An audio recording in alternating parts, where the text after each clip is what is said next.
enfin, peut-être, on va avoir la fin des hostilités entre l'Israël et l'Iran. Enfin, on va avoir peut-être la fin des réactions politiques sur ce conflit. On va peut-être enfin en avoir la lumière au bout du tunnel sur ce conflit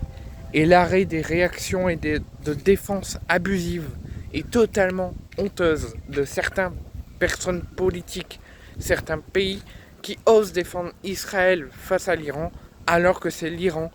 qui a été attaqué et que l'Iran a riposté.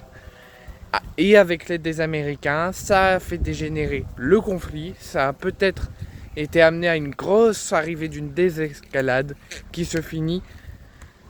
dans la complication parce que d'abord un cessez-le-feu avait été imposé de 30 jours qui a été violé moins d'une heure après et les heures qui ont suivi ont amené à l'arrêt des hostilités par le président iranien et l'acceptation de cet arrêt des hostilités par Benjamin Netanyahou et qui malheureusement, j'espère que ce conflit va amener à l'arrêt d'autres conflits dont Russie-Ukraine, dont Israël-Hamas à Gaza, avec ces absurdités qu'il se passe là-bas et les mauvaises heures et mauvais jours que les victimes se passent là-bas.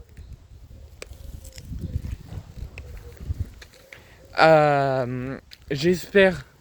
vraiment que ce que l'Israël vient de dire, j'espère de tout cœur que les victimes, les otages du Hamas, les victimes à Gaza, les enfants palestiniens, les bébés palestiniens, les êtres humains palestiniens arriveront dans les prochaines heures, dans les prochains jours, dans les prochaines semaines à faire face à ce conflit, à ces bombardements, à ces blessures moins graves mais plus graves. Et j'espère que, excusez-moi, j'espère que les pays de l'Union européenne, les pays tout autour, avec une grande prudence et une grande retenue pour pas faire comme Donald Trump et mettre en péril la vie de leur pays et la vie de leurs habitants.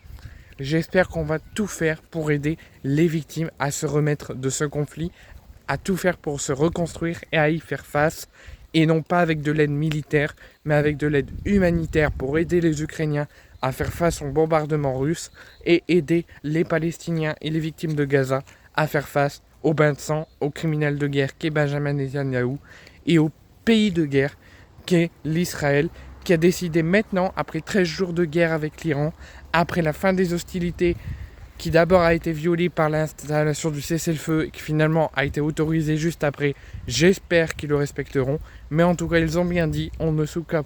s'occupera plus de l'Iran. Nous avons comme optique objectif, c'est Gaza et continuer à bombarder et à tuer des gens. C'est ce que l'Israël a dit et j'espère qu'on fera tout pour que ça s'arrête et que ce conflit s'arrête comme Israël-Iran, qui n'est pas encore officiellement terminé, mais qui pourrait voir la fin très bientôt.